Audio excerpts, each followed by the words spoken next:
Nos ancêtres, les Gaulois. On a tous cette phrase en tête, n'est-ce pas? Apprise par des générations entières, c'est un peu la base de l'identité française. Mais est-ce que c'est bien vrai? Aujourd'hui, on va explorer ce mythe, un mythe fascinant, pour découvrir la vérité assez surprenante que notre propre langue nous cache. C'est parti! Et pour nous guider dans cette exploration, on s'appuie sur le livre romanesque de Laurent Deutsch. C'est un ouvrage qui nous plonge dans l'aventure complètement folle de la langue française et qui nous révèle que, finalement, nos mots racontent une histoire bien différente de celle qu'on a apprise à l'école. Voilà la question centrale. Cette petite phrase, si simple, si puissante, elle a vraiment façonné notre imaginaire collectif. On pense tout de suite à Vercingétorix, au menhir, à ce peuple moustachu et irréductible. Mais d'où vient cette certitude au fond? Et surtout, est-ce qu'elle est justifiée? C'est exactement ce qu'on va décortiquer ensemble. Alors, la première chose à comprendre, c'est que ce récit n'a pas été conçu comme une vérité scientifique. Pas du tout. C'était plutôt un conte, une sorte de poésie, avec un but bien précis: unir la nation. Et là, on a la clé. Le mot le plus important ici, c'est poésie. On ne parle pas de faits bruts, d'archives, non. On parle d'une construction émotionnelle. L'objectif, ce n'était pas l'exactitude historique, c'était de fortifier le sentiment patriotique, de créer une histoire commune pour tous les enfants du pays. Mais pourquoi? Pourquoi avoir eu besoin de forger un tel mythe? Pour le comprendre, il faut vraiment se replonger dans le contexte de l'époque. On va voir que c'était un outil incroyablement puissant de construction nationale. Cette chronologie nous montre tout. Fin du 19e siècle, la France est à genoux. Humiliée par la défaite de 1870, elle est profondément divisée, fracturée. Il fallait absolument un socle commun.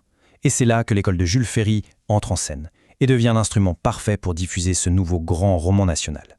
Et là, c'est presque un aveu, c'est dit noir sur blanc. Le plus important, ce n'est pas que l'histoire soit vraie, mais qu'elle soit aimée. La petite mention même se envelopper de légende, ça montre bien que les créateurs de ce récit savaient très bien qu'il y avait une part de fiction. L'essentiel, c'était la force du symbole. Cette définition est super importante pour ne pas faire de mauvais procès. À cette époque, une légende, ce n'est pas juste un mensonge ou une fable. Non, c'est un texte fondamental, un récit essentiel qu'une communauté doit lire, qu'elle doit se transmettre pour exister. Vercingétorix, du coup, ça devenait une lecture obligatoire pour devenir français. Bon, on a vu pourquoi ce mythe a été créé, il était nécessaire, poétique, puissant. Mais ce récit, aussi beau soit-il, eh bien, il cache ce qu'on pourrait appeler un beau mensonge. Et maintenant, il est temps de le révéler. Et il faut bien le reconnaître, cette histoire, elle fonctionne à merveille. Un peuple unique, courageux, qui résiste à l'envahisseur. C'est une origine noble, facile à s'approprier pour n'importe quel enfant de la République, qu'il soit breton, alsacien ou né à l'étranger. L'idée est magnifique. Et voilà, la phrase tombe, nette comme un coup près. Après avoir reconnu toute la beauté, toute l'utilité de ce mythe, la vérité est là, un peu brutale. C'est beau, oui, mais c'est faux. Et c'est là le point crucial. Le mensonge, il n'est pas total sur le plan ethnique ou culturel, mais il est quasi absolu sur le plan de la langue. Et c'est là que tout se joue, parce que si on cherche la véritable origine d'un peuple, c'est sa langue qu'il faut écouter. Alors, si ce ne sont pas les Gaulois, qui sont nos vrais ancêtres?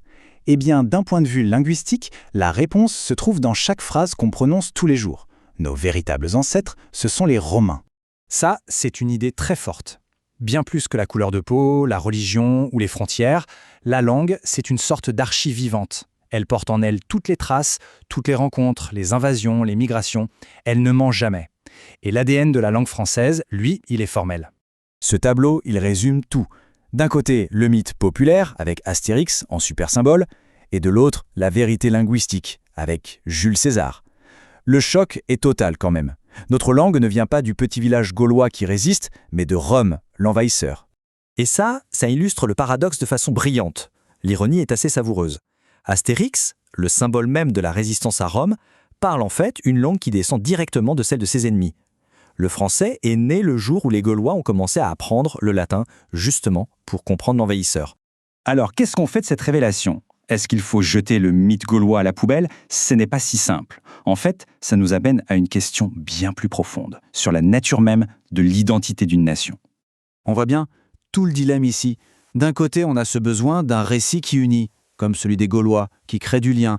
De l'autre, on a l'exigence de vérité historique, qui nous dit que nous parlons la langue de César.